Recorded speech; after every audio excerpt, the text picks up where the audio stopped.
Immigration needs to come down a lot more. And under new leadership, the Conservative Party is taking a new approach. He tells us his concerns about the level of migration. It was his party that is responsible for that huge increase in net migration. Thank you, Madam Deputy Speaker, and I thank the Home Secretary for advance sight of her statement, not that it was necessary given the extensive leaks and pre-briefing. Now, the Prime Minister claimed this morning that all of a sudden he wants to control immigration. I must say that came to me as something of a surprise. The Prime Minister seems to have undergone a miraculous conversion. He has apparently repudiated everything he has ever believed. Or perhaps the Prime Minister is doing what he always does, saying whatever he thinks people want to hear at any given point in time. Perhaps the Prime Minister sees his minus 36% approval ratings and this paper is his desperate response. Because, Madam Deputy Speaker, we know what the Prime Minister really thinks about immigration because he has often told us. The Prime Minister once described immigration law and border control as racist. He signed a letter opposing the deportation of dangerous foreign criminals, including murderers and rapists. He pledged he would reintroduce full free movement of people, and he sermonised enthusiastically about the benefits of migration. He even said the Yarlswood Immigration Removal Centre should be closed down. Perhaps the Home Secretary can tell us if she'll be following the Prime Minister's advice on that one. So given what the Prime Minister really thinks about immigration, it is no surprise that in 2025 this Labour government has presided over the worst start to the year in history for illegal immigrants crossing the English Channel, up 30% since the election last year, and the worst start to a year ever under this Labour government. So it's also no surprise that this plan is so weak that it barely scratches the surface.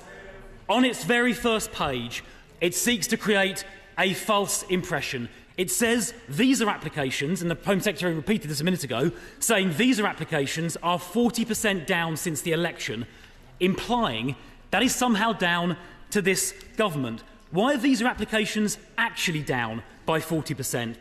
It is because of the changes made by the last government, which came into force in April 2024. And from the previous peak, net migration is already forecast to reduce by around about 500,000. And if the Home Secretary is now all of a sudden so keen on reducing migration, will she explain why she suspended the Conservative plan to increase the family visa threshold to £38,000? It was due to come into force last month. Will she tell us when that change will now be introduced? Now, the truth is, Madam Deputy Speaker, this plan is weak and it will have little impact.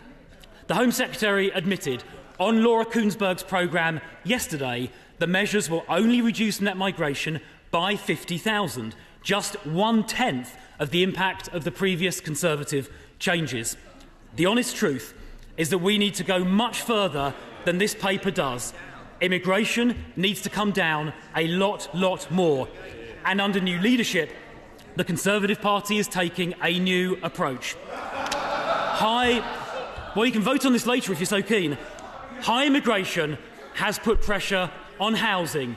It has put pressure on public services, on social cohesion and on the economy.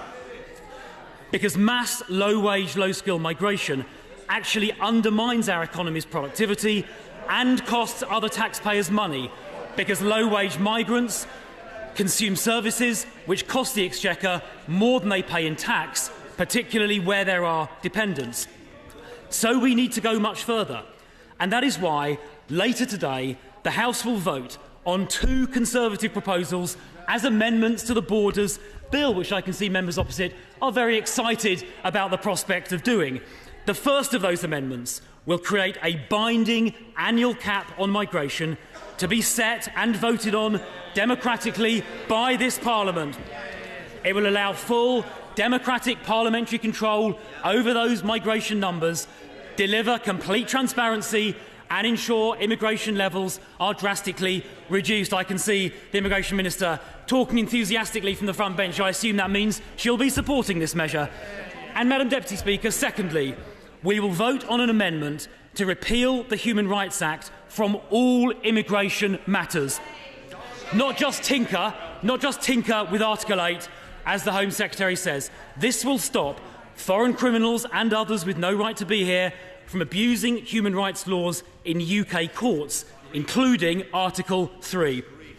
So, Madam Deputy Speaker, I have a very simple question for the Home Secretary. Well, I'll try anyway.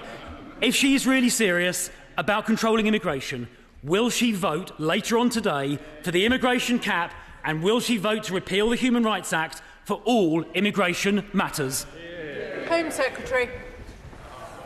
God, Madam Deputy Speaker, I must have missed a bit of the Shadow Home Secretary's response. The bit, maybe at the beginning, when he apologised to the House and to the country for his party's policies that quadrupled net migration in the space of just 4 years. He tells us his concerns about the level of migration. It was his party that is responsible for that huge increase in net migration. And I must have missed the bit as well, where he confessed that from the point at which he became an immigration minister in 2020, when all these policies were introduced, to the point at which the Shadow Justice Secretary finished being Immigration Minister in 2023, net migration rose from 170,000 a year to 870,000 a year. But I must have missed that confession and that apology, because that is what the Shadow Home Secretary should have done.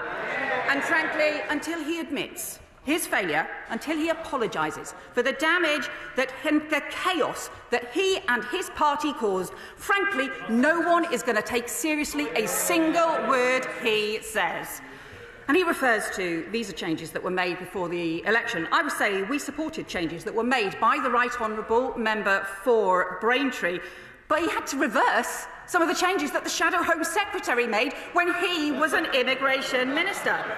And as for caps, the White Paper provides for caps on low-skilled migration on the temporary shortage list. But his targets and caps are as meaningless as all the other ones that his party introduced when they were in government. Indeed, let me quote from the time of the Conservative government's reforms that caused a lot of these problems. I especially thank the Home Secretary for removing the annual limits on work visas and on international students. I lobbied for both. That was the current leader of the opposition. So the idea that this lot have anything to offer is like people who burgled your house and then turn up the next day and offer to sell you a dog. If they are serious about making the changes, if they are serious about tackling small boats, frankly, they should vote for our counter-terrorism powers to tackle the smuggler gangs that repeatedly he and the other right-wing parties have voted against. That's not serious. This government is.